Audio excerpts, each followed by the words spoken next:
শোনো বাবা সারাদিন কাজ কইরা কইরা হাঁপাই গেলাম রে। উফ, কোমরটাও যন্ত্রণা করছে রে। দেখি তো একটু পাড়ার খবর টবর সব নিয়ে আসি, সব ঠিকঠাক আছে কিনা। যাই একটু খবর নিতে সব।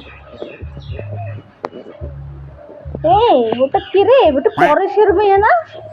বাবা, পরেশের বউটার যা গলা। বলে কিনা মেয়ে আবার কলেজে যায়, কলেজের নমুনা তো দেখছি এই যে ছেলের সাথে প্রেম করে, এই যে নাকি কলেজের নমুনা। আরে বাবা রে, কি যুগ পড়লো রে, সব ইট্টু ইট্টু ছেলে মেয়ে সব প্রেম করছে। এই ছেড়ি, এই ছেড়ি, এটা মহিলাটা আবার ছুড়ে এসেছে, সহ্য মার্ক। এই ছেড়ি, তুই আমার নামে কি নিন্দা বান্দা করছিস? হ্যাঁ, কলেজ না গিয়ে প্রেম করছে, আবার আমার নামে নিন্দা বান্দা করছে। দাঁড়া, তোর মাকে আমি বলে দেবো। দাঁড়া, কে নি আমাদের পাড়ার কুচুটে মহিলা। তুই কারে কুচুটে করছে?